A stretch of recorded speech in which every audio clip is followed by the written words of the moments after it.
Good evening, everyone. This is Mason Winfield, one of the hosts of the Sprit Way Project podcast. Um, our goal is to get at the roots of the paranormal um, from the ground up, and we're tracking the paranormal in all its diversity to all its roots. And you really can't separate components of the paranormal from the religious, the spiritual, the magic. You really can't. One person's religion is somebody else's magic, for instance. One person's paranormal is somebody else's sacred. So tonight's program, it's actually the first we've launched on Sprit Way Project. We are going to be talking about the little people of the American Southeast. Before I bring our esteemed guest on, I'm just going to say a couple quick words. One of them is that a lot of people in the West stereotype the little people, fairies, those magical races of supernatural humans. They associate them with the tradition and the folklore of Europe, Irish, Scottish, Scandinavian. People who know a little more realize that little people traditions appear in some form around the world. And people who know more than that are well aware that the Native Americans, the First Nations of North America, just about all the ones I've heard of, have vivid traditions of the little people. The other thing I'll tell you is that everywhere worldwide the little people are found, they tend in tradition to be associated with three things. The first of them is they're associated with the cycles of nature. They live in the natural world. They talk to the animals. They understand what the animals are saying. They help the natural cycles turn. They help the plants. They help the seasons. Two, the little people tend to be associated with the human dead. It's not like when you die, you turn into a fairy. But it is sort of like the other world, the realm the fairies, the little people live in, is near the realm of the human dead, and that sometimes they have a little bit of an overlap. But lastly, the little people worldwide tend to be associated with human children. They like children. They come to children. They protect children. They're nice to children. And then sometimes they aren't. With that said, I'm going to introduce our guest, the author, researcher, Joshua Cutchin, a specialist in paranormal studies of many types. And I'm really looking forward to learn something tonight about the traditions of the American Southeast. Mr. Cutchin, are you there? I am. Thank you so much. It's a pleasure to be here. Oh, that is awesome. Tell us a few words about yourself. Well, it's going to be hard to follow up that wonderful introduction. That was so eloquently put, and you probably saw me backstage shaking nodding rather, not shaking my head. Someone once said that sometimes you don't choose to do things, you just sort of find yourself doing them, or that, you sort of stumble into them, and that definitely was the case for me. I am a trained classical musician. I have a master's in music and a master's in journalism. But that was sort of a circuitous route that led me to where I am today. I was always interested in topics of the paranormal and the strange and the unusual. If I had to sort of narrow that down to one topic, when I was a young boy, it was probably Bigfoot. But that was sort of my gateway drug. And you end up going to other places after you start looking into these things in one area. And I grew up in a household where an interest in this stuff was never shunned. It was always seen as like, oh well, at least the boy's reading, right? so I just sort of nursed this interest for a really long time, and when I got my first full-time desk job, I had a long commute, and this would have been in 2012. And I just ended up listening to a lot of paranormal podcasts, and it really rekindled my interest in all these topics. And um, I saw some interesting correlations that I thought needed to be explored, and I sort of sat on them for a while, and I was like, somebody should really write a book about that, and no one did, and I was like, oh, I guess it's me. And then, here we are. My first book came out in 2015, so here we are 8 years later, and I've got, depending on how you count, 8-ish books under my belt. So that's sort of the thumbnail sketch of how I wound up here. Now, let me ask you, in your general overview, do all the native nations, the First Nations of the Southeast, do all the ones you've heard of have traditions about little people? Well, it's always I always try to caution people to not speak monolithically of, Native Americans, because you're Yeah, dealing with a yeah, lot yeah, of yeah, different yeah. tribes and a lot of different people. There have been some academic surveys looking into this specific question, and a recent survey that I did find surveyed 300 different North American tribes, and they found that stories of the little people were prevalent in at least 85% of those of those tribes. So it Of the does seem to ones be a who would talk to them. yeah. There's a little bit of that Yeah, going on yeah, too. there is. Like, There's a yeah, lot of that yeah. going on, especially with the little people. So yeah, I would say that it continues a theme that you see really worldwide, because I always sort of, whenever someone broaches the topic in a podcast about fairies, I always get about halfway through, and then I have to stop and say, but this is really a worldwide topic, as you alluded to. We say fairies and we think Western Europe, maybe Scandinavia, but definitely England, Ireland, and Scotland. But it really is a worldwide phenomenon. I would argue that regardless of the region on Earth, there's an indigenous people within a relatively close range that has little people legends, and they all tend to sort of do the same things. They tend to be small, although, in almost every one of these traditions, they're capable of shape shifting and size shifting. But they do often appear small. They tend to live underground. They tend to, as you alluded to, have associations with both nature and the cycle of life and death.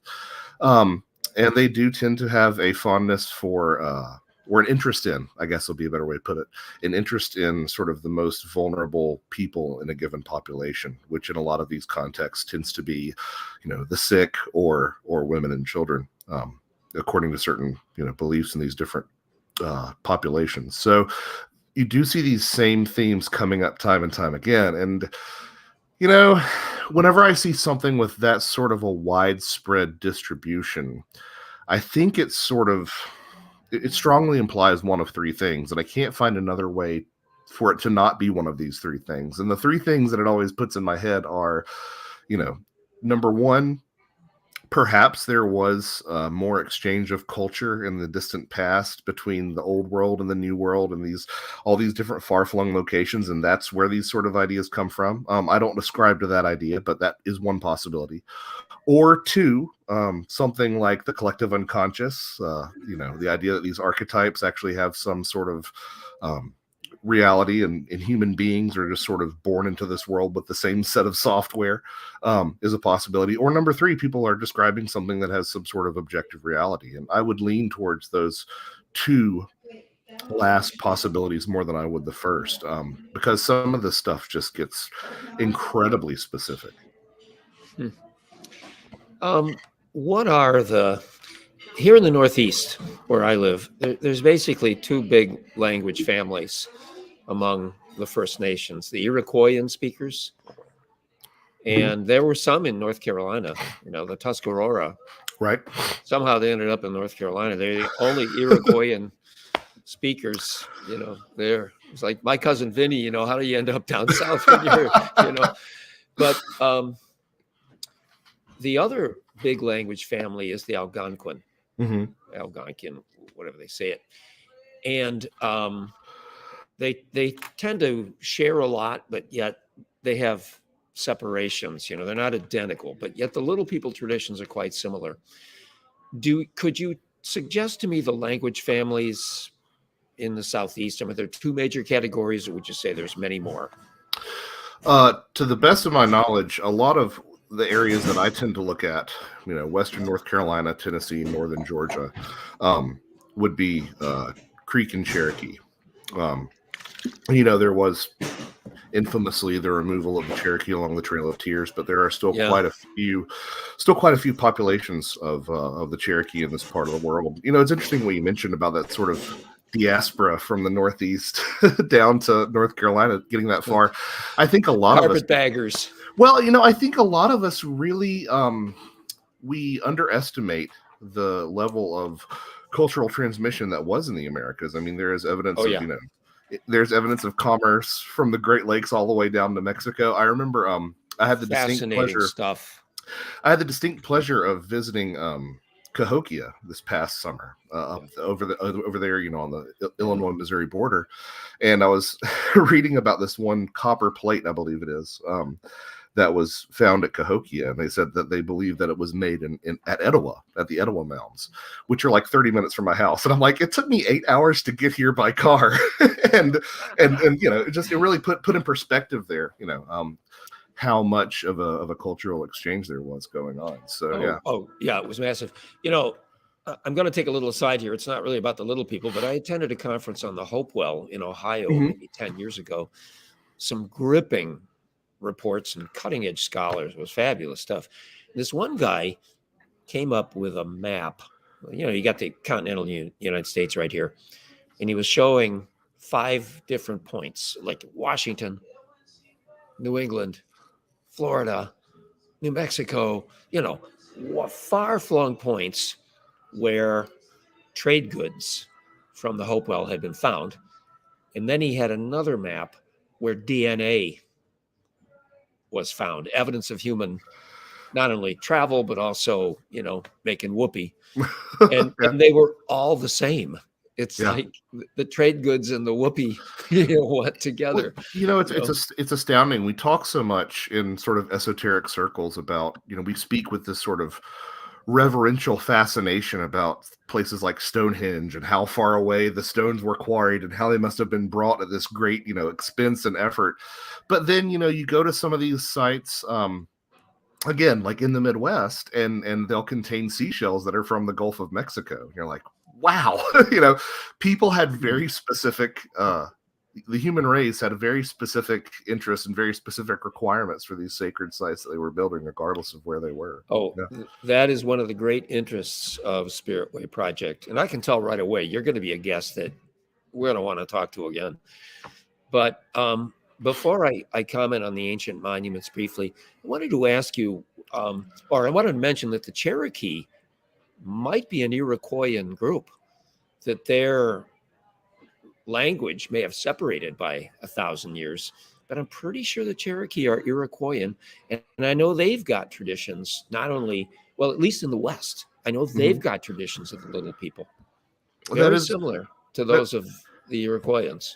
That is super interesting. Yeah, it gets a bit difficult, and I would always defer to indigenous informants on these topics. So I'm just saying what I've learned over the years, but it can sometimes prove difficult to sort of trace where some of these ideas pop up. You said that you're in the Northeast, is that right? Yeah, I'm near Buffalo. Okay, so New York.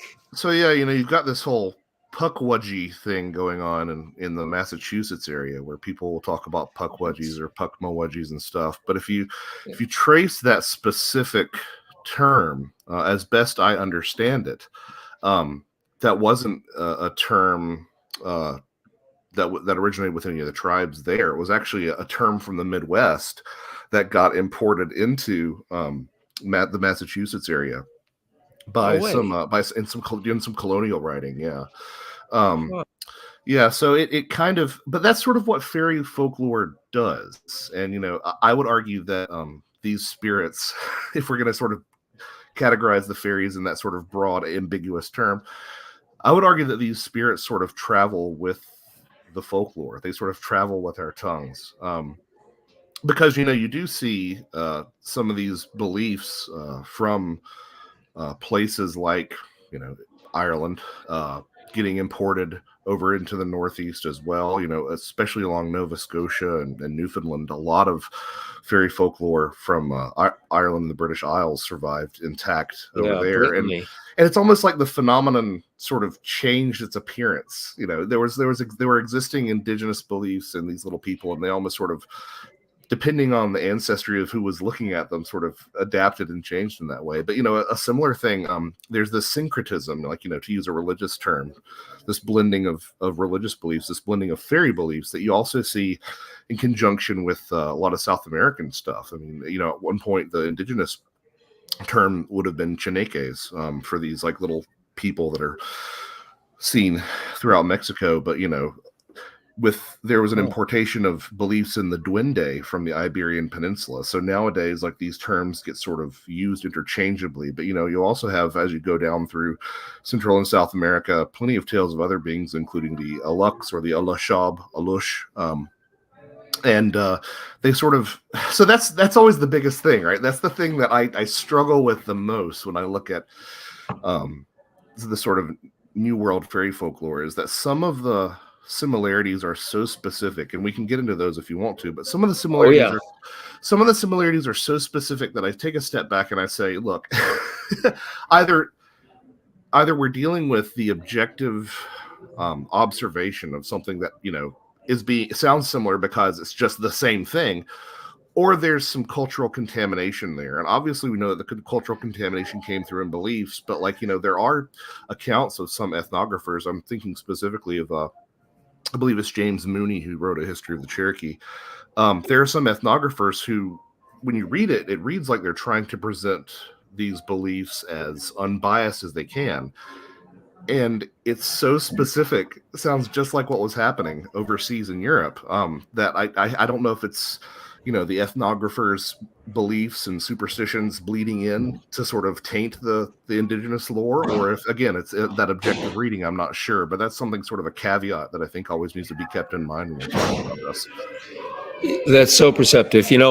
Wow, that arouses a lot of thoughts. I'll probably forget half of them, but I think, because I interview a lot of people about psychic paranormal experiences of all kinds, and I always ask them a lot of questions.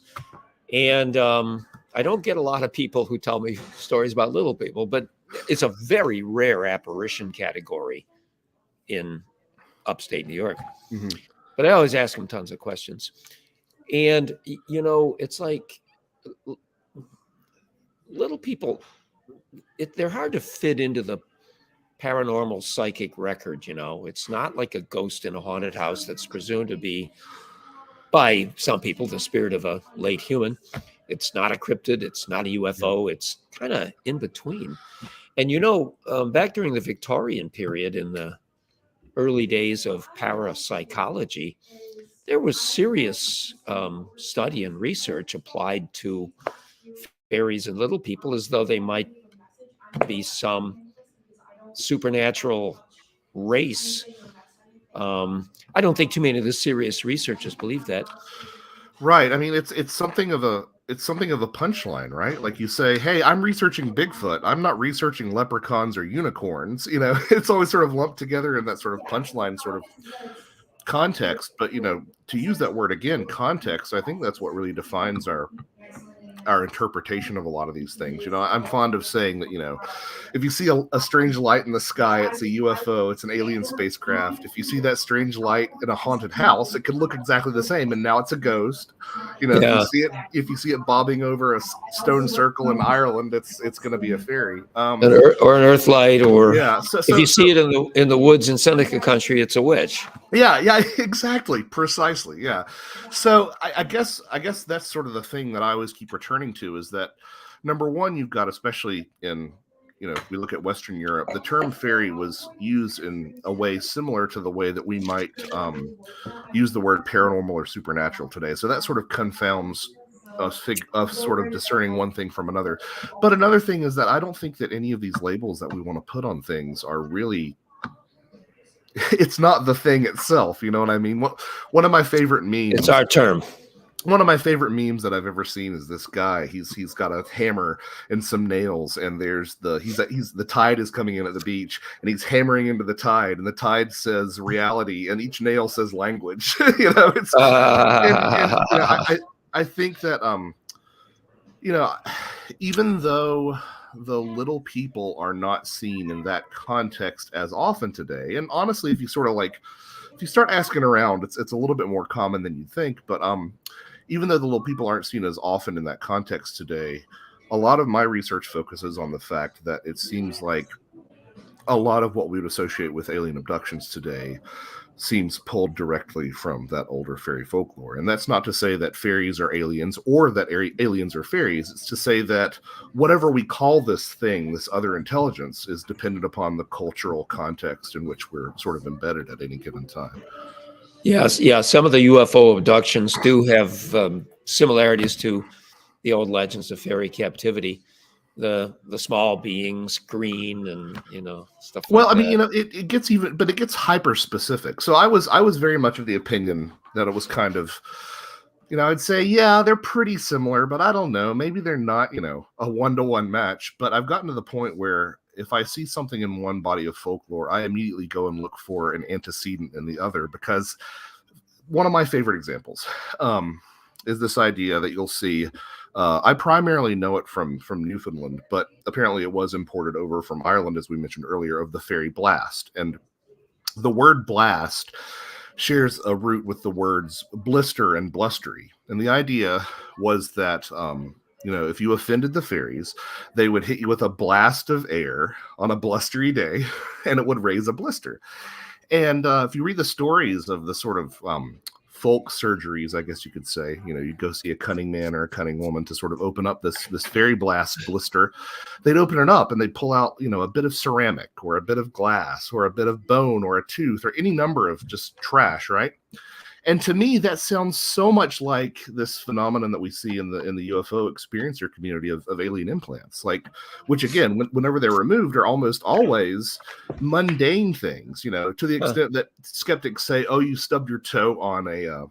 You stubbed your toe on a piece of broken glass and it wound up in your foot and it got all this biological material accreted over the years. But it sounds to me like so specific. And then you can take this one step further. There is an account from Newfoundland where a fairy blast blister was it was opened up, and they just kept on getting this string that was pulled out of it, this just immense amount of string.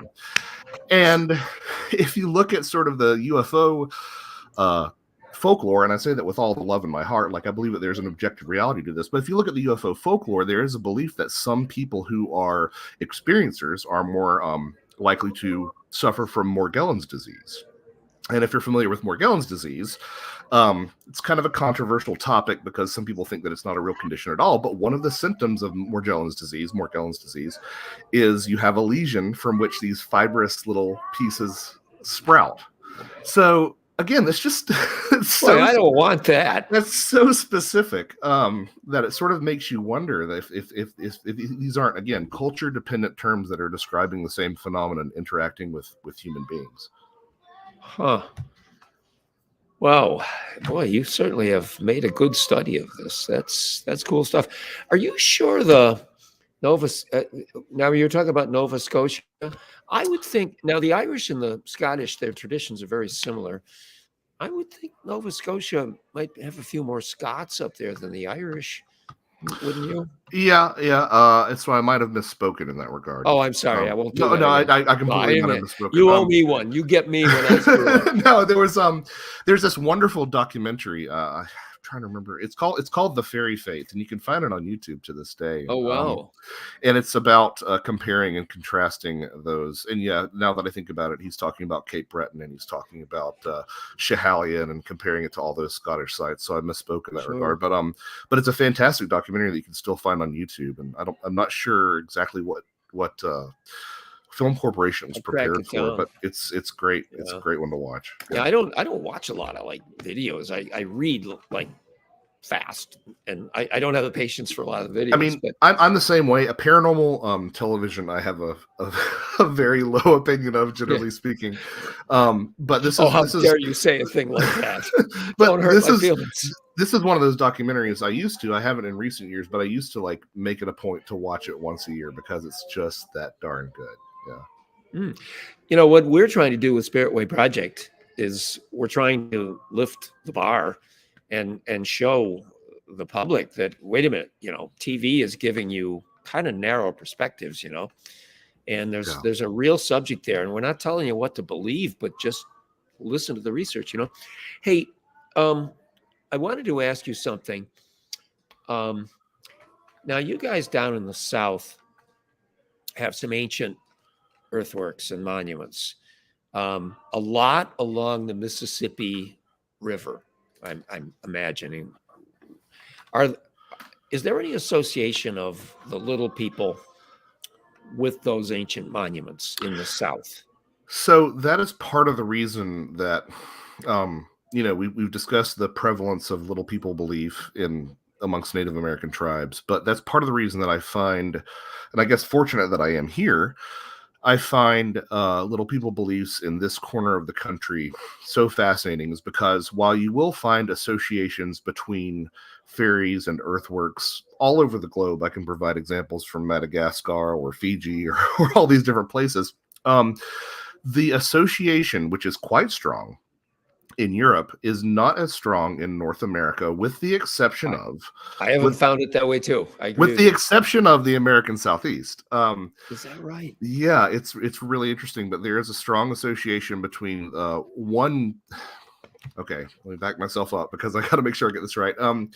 A lot of these different tribes didn't just believe in one variety of little people. Obviously, they had believed in a plurality of spirit beings, but even with the Cherokee, you might hear of two sort of factions of Cherokee spirits that are referred to as fairies, and they sort of serve different capacities and are two very sort of different beings. One is the Yunwi-Chunsi, which tend to be the smaller ones, and tend to be the ones that you might associate with certain geographic features or certain landscapes and certain terrains. And there's another sort of race of fairies that seemed to appear much more like the Cherokee themselves, and both in terms of height and appearance, and they were called the Nunyanehi.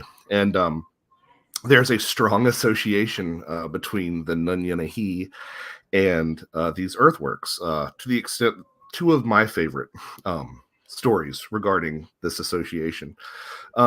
The first of which is in Franklin, North Carolina. It's in western North Carolina.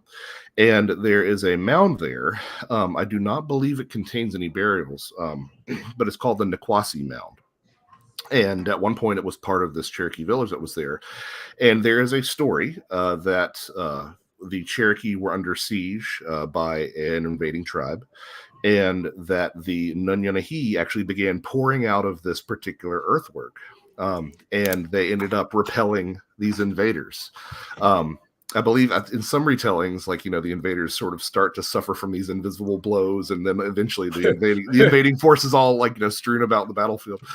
And then the story supposedly, and this is fairly apocryphal, but there is a similar story that's told during the American Civil War, that Franklin was very poorly defended, and that Union troops were coming through, and they were burning a lot of the surrounding towns. And there is a story that the Nunyanehi poured out of the mound once again and set up on every street corner in Franklin, North Carolina.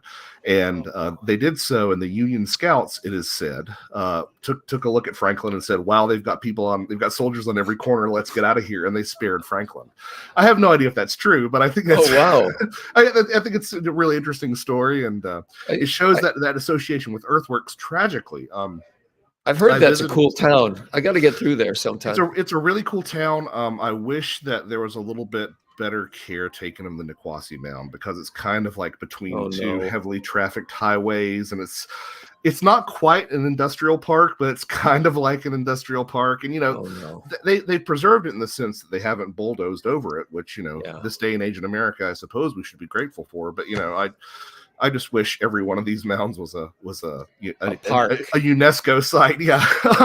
Sorry, go ahead. Oh, I didn't mean to interrupt you. You're the guest. I Oh, already know what I know. I'm I interested was in what you know. I was just rambling there. Sorry. But my other favorite story of the Nunyanahi is this story of what is known as the Tsetsi Mound. And that's my best pronunciation because if you look at the Cherokee alphabet, sometimes there are umlauts and things here and there. So whenever I hear it spoken, I try to memorize the way it's said, but that's the best I can do. But in this particular instance, with the Tsetsi Mound, the Nunyanahi approached the tribe that were here at this particular I believe it's in that sort of, again, that sort of Tennessee, North Carolina, North Georgia border area. And they approached the local tribe and they said that they planned on relocating one of their townhouses, which, these townhouses, sometimes you'll see an association between these mounds, these earthworks, and as being Nunyanahi townhouses. And they said that the Cherokee should fast in silence for a week.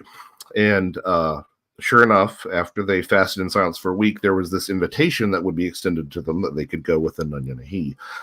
And after a week, there was this sound like thunder, and it made everyone very frightened because it seemed like an earthquake combined with a thunderstorm, and everyone screamed in the tribe. And this actually broke, obviously, their vow of silence. And it is said that the mound, the townhouse, fell to the earth, and it sort of landed on atop this peak that's called Chihuahua up there. And what I love about that story is not only have you got that sort of, again, association of a mound with this townhouse, but it's a flying mound. Which, what does that put you in the mindset of? It does put you in the mindset of a flying saucer. Again, to be clear, I'm not saying that. Don't tell the Discovery Channel that. I know. Well, see, that's my main problem with things like Ancient Aliens is that my worldview is substantially weirder than the Ancient Aliens worldview, which is that no, it's not that we're mistaking the ancient gods. We're not mistaking aliens for ancient gods. We're mistaking gods for. Wait, sorry. We're not saying that. We're not mistaking aliens for gods. We're mistaking gods for aliens today. I think that we live in a much weirder world, and that there are these sort of spiritual forces, for lack of a better term, and that we just sort of graft our favorite mythology of the decade onto it. But that's my other favorite story about the Nunyanahi. And then while we're on the topic of monuments, again, don't let me steamroll this because I could just. Oh, you're doing great. Not far from me here is another structure called Fort Mountain in Georgia, and I don't know if it has been featured on Ancient Aliens. I wouldn't doubt if it has, because there's this structure on there that's an 885-foot wall. And they don't really know exactly how old it is.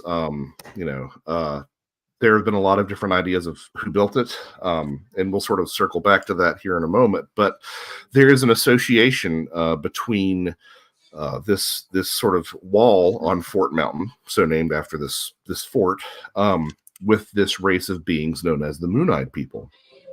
And if you hear the stories about the Moon-Eyed People, they were smaller and they had larger eyes, and they sort of lived perhaps underground, and they didn't really like to be out in the sunlight. And a lot of the folks who are into the sort of pre-Columbian theories of people, of Europeans arriving over here, they'll say, oh, it was Prince Madoc of the Welsh who came over here, and that's who they mistook the Moon-Eyed People for. And it's like, yeah, but if you read that, you've got these short beings with large eyes who perhaps live underground and are associated with an ancient ruin. Like, that sounds so much, it's straight out of the European fairy book, It sounds a little rough on the Welsh, I don't think they really fit that. And plus, they probably didn't find any metal artifacts or anything. I mean, the Welsh aren't, the medieval Welsh aren't coming over there barehanded, Yeah, so. And the site itself is just, it's a real head scratcher, because like it's just the pieces of the wall, and like you can see where there was a tumbled down archway, but there's no real context for it. But again, it's a ruin associated with little people, which is that motif that you see time and again. Well, this does look pre-Columbian. I mean, what kind of stone? What kind of stone do they use? That's a great question. I think It's it's not just brick. no. It's stacked Okay. stone, and I guess what I mean is pre-Columbian. I meant to say people who are interested in the idea that Europeans arrived here before Columbus, besides Leif Erikson or something. And again, that's just, to me, that's sort of taking away that takes away the native interpretation of this, the indigenous interpretation of this, which, Yeah. you see it time and again. And it's this thing of, we have a structure that was obviously built by human hands. Like, you can say that about all those ring forts overseas. Built by human hands, yet somehow became associated with the little people. And my current way of thinking is that, this does tie into that connection to the human dead that you alluded to. That there's this sort of stories that get passed down. Yeah. The elders' spaces. So yeah. Yeah. Hey, let's take a 5-minute break.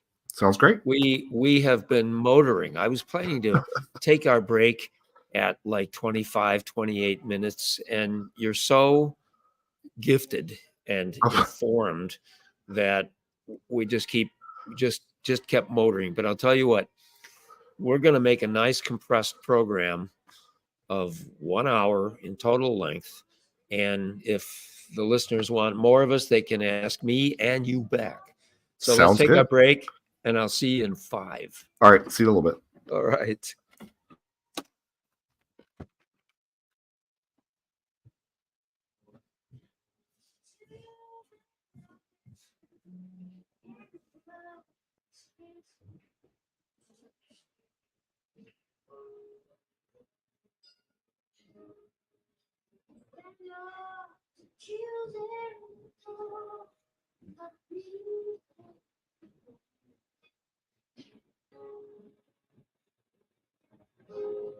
Who cares what the networks can say? The stage has been set for. It's just what we intend.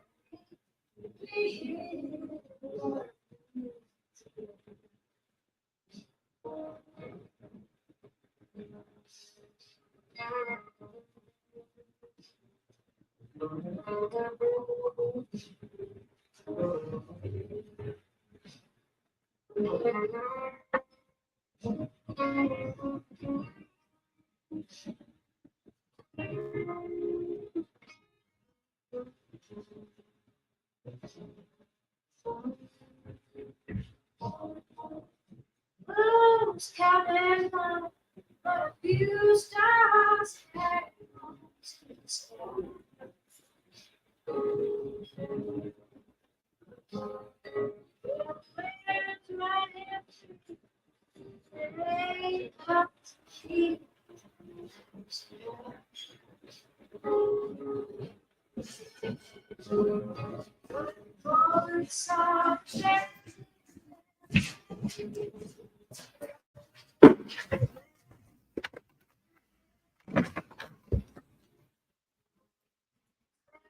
Brandon, you there?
All right, Joshua, you're back. Yes, I really appreciate a built-in break. It's kind of nice. Oh, you gotta have one, man. You can't be doing a show. Both of us are sipping. You can't be doing a show holding a wee wee. Fair enough. Fair enough. Yeah. Um, So, if I might say one sort of parting shot before we move on from monuments, I always like to put out a call for this whenever I get a chance, because I would love to find it, because it's got to exist somewhere. In some of my lectures, I like to throw up a picture of an Irish ring fort that's, you can find, I think a conservative estimate is like 60,000 ring forts in Ireland. It's insane. I didn't know that many. Yeah, it's like the There's size a few. of like the size of Indiana, and like that's the estimate, and you can't, heaven knows how many have been obliterated, but I would like to throw a picture of an Irish ring fort up, the mound with the trees at the top, and I like to throw up a picture of the Etowah mounds, just by me, before they were cleared and manicured as a heritage site. And I used to say, okay, which one's the indigenous Indian mound and which one's the the fairy fort? And it's like 50-50 every time in terms of who gets it right. And to that extent, I know there has to be some old diary out there from someone from the old world who came over here, and they're like, oh my goodness, I've seen these earthworks, they're here too. There's got to be something like that. So if anybody runs across that or stumbles across that, please send it my way, because I would love to see that. Yeah, as we're resuming after our break, I've had a couple of thoughts. I mean, this subject is profound, and the opportunity to get to discuss it with you is just fantastic. I'm almost pursuing my own interests here rather than focusing on the public. But I tend to think that the earthworks, that this is something that's kind of Jungian, it's kind of depth expressions of human nature at a certain point in time. I don't believe that the megalithic culture crossed the Atlantic. I don't think you need that. I think people around the world at the same stages of cultural development have had a lot of similar ideas. I could not agree more. And that's something that I, in my book, Ecology of Souls, which is a two-parter, there are a couple of ideas that have become problematic. And that's one of those ideas that has become quite problematic. The idea that there was some sort of internationally spanning race that's responsible for the pyramids in South America and the pyramids in Egypt and for the earthworks everywhere. And I understand where that comes from, because again, these sites do look very similar, but I tend to fall into the exact same camp that you do. It's this idea that, these weren't built by the same race in the sense that we think about race. They were built by the same race in the sense that they were all built by the human race. That's why they look so similar, is because there's something about that shape, that axis mundi sort of idea, the idea of reaching to the heavens, to become, closer joining of the upper world and the lower world. Like, I think that's deeply ingrained into us. And dare I say, if you look at sort of the incidence of the supernatural and the paranormal that seems to happen around these archaeological sites, I suspect that they represent a form of independently arrived upon technology. So Yeah. by way of Yeah. but yeah, so by way of comparison, like I don't believe that there is any argument that, you know, there was an intercontinental exchange of ideas that led to everyone having the bow and arrow. Like, people figured out that the bow and arrow works, they figured out Or that. else it was even older than the Right. Like, migration. yeah, it's like it's sort of an out of Africa, Laurasian sort of, technology or something. But anyway, there's this idea that like certain things work, and we as a species arrived at these certain forms because they just work. And I suspect that a lot of Yeah. these monuments and a lot of these configurations are able to pierce the veil. They do facilitate a communion with the other world. And Yeah. I think that's the reason that you see these similar shapes time and again, is because people just figured out that this just works. Well, and they often locate them over special geology. They Yeah. locate them in patterns with each other across landscape. They make astronomical messages. Hey, Yeah. before we go any further, I want to take a little self-indulgent short break. About a month ago, I was in Ohio. Mhm. I was at the Hopewell Monuments in Newark, Ohio. I've I not went to been there college. yet. It's on my list. Ohio is a really cool state in a lot of ways. They've done a terrific job preserving their monuments. Once they recognize them, Mhm. New York State is despoiled. We have almost nothing. We know where a lot of these things were, but we don't have anything left. Ohio does. Right. So I really wanted to get a certain anthropologist and archaeologist as a speaker on our program, Sprit Way Project. And this guy is a no-nonsense scholar. He's a great expert on the Hopewell. But I don't want to get people on here who tell me what I want to hear. I want to get them on here to, just tell it like it is. Yeah. So I really wanted this guy to be one of the guests on our program. And lo and behold, I'm visiting my old college, Denison University, right around the corner. And I passed through Newark, and there he is, the guy himself. He's giving a tour at the time. And there's two guys watching him that are clearly suits, they're represent. Neither one of them had a suit on, but they're suits, Mhm. I start talking to him, and I go, hey, I'm glad to see, Brad. And they go, you know who that is? I go, yeah, I know who that is. I want him on my program, our program. And they go, well, what's it about? And I can tell them, Sprit Way Project, spiritual, supernatural, psychic, paranormal. And they go, well, if it's going to be supernatural, I don't think we're going to let them go on there. I'm thinking to myself, I didn't ask you, Yeah. Well, this is a democracy.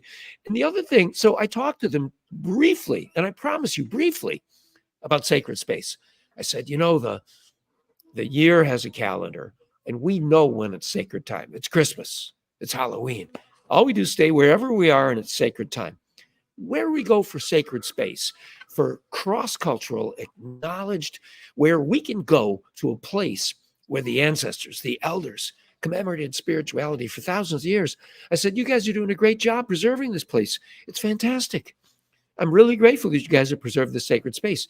And they looked at me like I was like from like Pluto or something.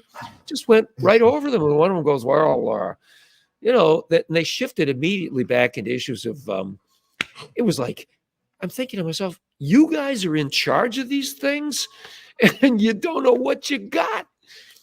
Hey, yeah, it's frustrating because I think that I don't know if to truly understand, but to truly appreciate a lot of these sites, you have to have some sort of appreciation for their cosmology, and if recent developments regarding some of the oldest sites on Earth are anything to go by, and yes, I'm referring to Göbekli Tepe, it seems like that was our first priority, was establishing a sacred space. Like, it wasn't necessarily setting up permanent residences. It wasn't necessarily farming.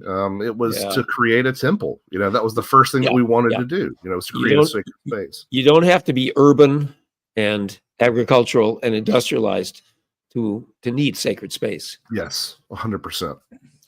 Hey, let's get back to the little people. I think I've enjoyed learning from you greatly, but the there's a sort of some ethnologists who like to suggest that the Little People traditions, the fairy traditions of the Iroquoians, were borrowed from the Irish. And first of all, I think that's absolutely ludicrous for several reasons. I mean, one is you don't need the Irish weren't over here that early. The Iroquoian traditions are a lot older than that. Right, I mean, right. they had well-developed medicine lodges, which are basically these. I don't know if you know about the Northeastern Longhouse, Mhm. but they'd have a society of people who had rituals that were devoted to either appeasing or communicating or appealing to certain supernatural entities, and one of them was to the little people. And those things don't happen overnight. Right, right. Yeah. I mean, they're in their depth traditions. They had to go back a couple centuries. And the other scenario is that they found burials at least 1,000 years old, accompanied by artifacts like miniature bows and arrows, miniature weapons, miniature tools. And that's been interpreted as the individual was a member of the Little People Society. Mhm. And you almost wonder sometimes if the apologists who are, they're not exposed to all the research, and Yeah, it sort of begins with this a priori assumption that these things can exist. So we must find some sort of, again, that yeah, idea of cultural contamination comes back up, or this idea that it's some sort of, genetic memory of this other race that once lived here. And I at once reject and am slightly sympathetic to that. There are indications, as we've been addressing here, that have always ascribed the fairies to being related to older races. Now, these obviously took a yeah, nasty sort of, obviously took the racist turn that you would expect them to take in the late 1800s and early 1900s. But at the same time, there are a lot of, even amongst the indigenous populations, there are some allusions to the fact that some of these beings were another race of people. So, the real problem comes when you get into some of the, European descriptions trying to equate the pygmies of Africa to goblins and some really nasty stuff like that. But you will find amongst these indigenous populations that they too sort of had this idea that these extinct races were the ones who were responsible for some of these structures. You'll find this amongst the yeah, the monuments. yeah, but you'll find this amongst some of the populations in Madagascar who believe that this race called the Vazimba were like, this sort of race of people before them that made some of the ruins that are there. So I guess where I'm sort of going with that is it would seem like the presence of relics that are exhumed or tiny bodies that are exhumed. And you hear these stories. I've heard similar stories from Tennessee. I've heard similar stories from Missouri. Yeah, I heard Um, there were pygmies found in yeah. one of the southern states. There have been, I believe, in at least some of these mounds, there have been some shorter skeletons that have exhibited cranial deformation, which is sort of its own topic once you get into the paranormal sphere. But I tend to shy away from those, and I tend to have some really peculiar ideas on what's going on there. And they do sort of tie into this idea. You've heard this idea that, or these reports that giant bones have been exhumed from the mounds, and part of me doesn't quite know what to do with that. I will say that there are some Barbara Mann, who is a professor at the University of Toledo, who wrote her book on the mounds at the behest of Midwestern tribes, also said that there some of these bones do seem to have existed. So what do you do with that? What's her evidence for that? I mean, she got a bone. Well, there are some of the more credible stories. You'll even find who was Silas? Was it Silas Foster? One of the people who exhumed the mounds.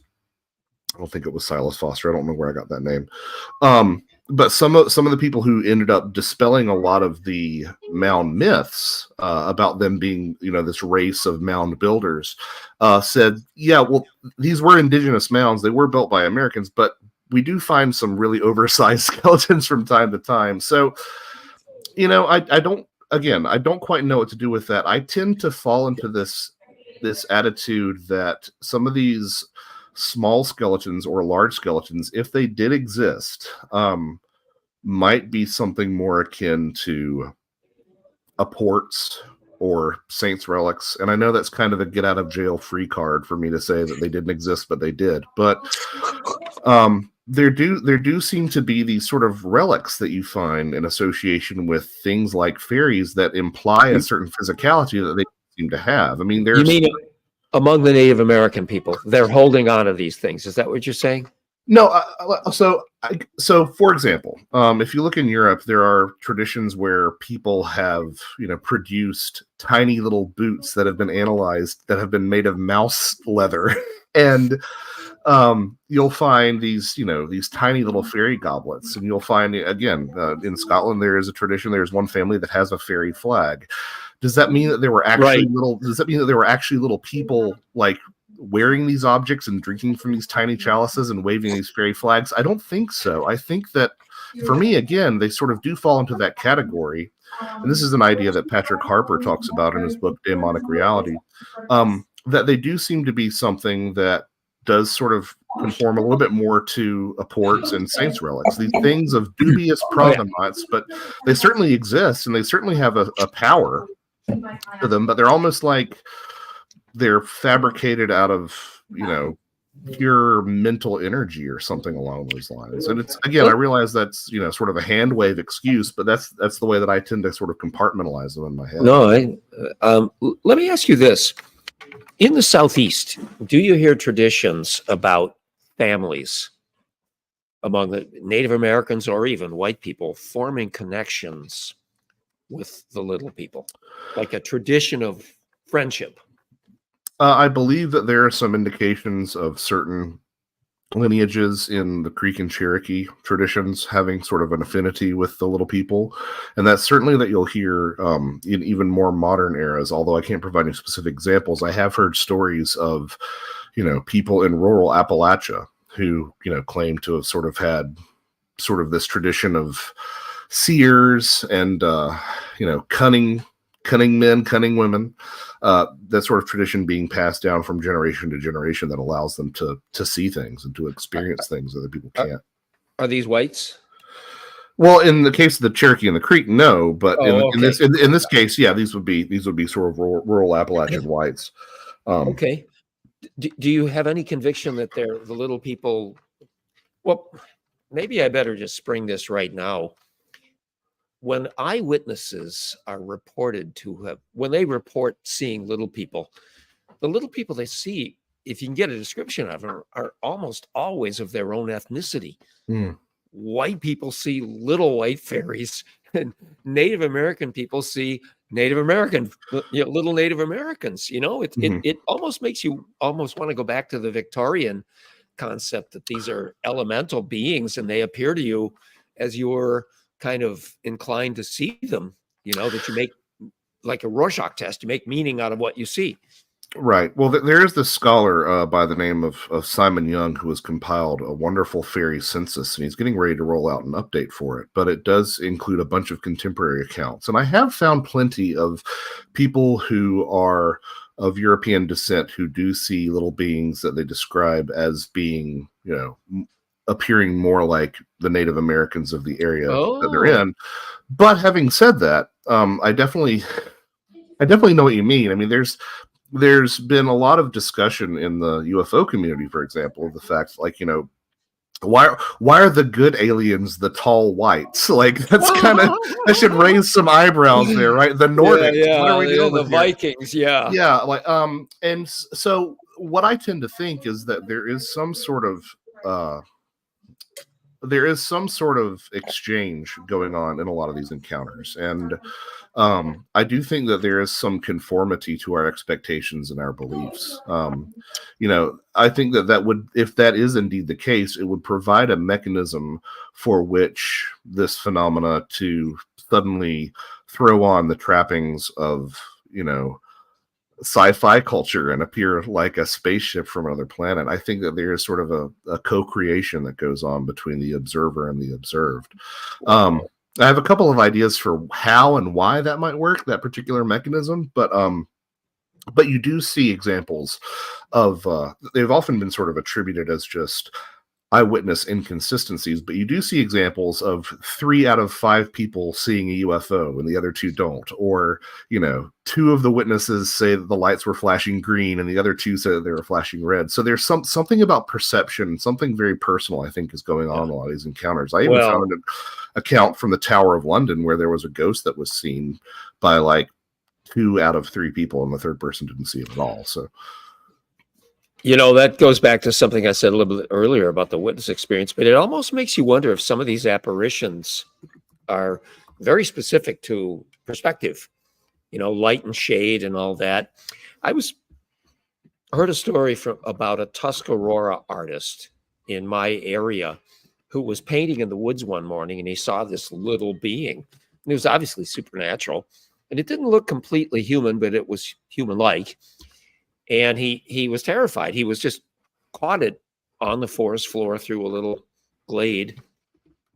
And he was afraid to move. And he's watching it kind of preen and sun itself. And as the day changed, quickly, the sun moved and the being became fainter. And I often wonder if maybe that's got something to do with seeing apparitions like ghosts. Well, there are a lot of different considerations that could be brought up. I think one of the things that's interesting too is that if you look at a lot of contemporary fairy stories, not fairy tales, fairy stories, very different thing. If you look at a lot of these different fairy stories, people will oftentimes describe the fairies as wearing, dated clothing like jerkins and caps and things like that. Definitely always the past.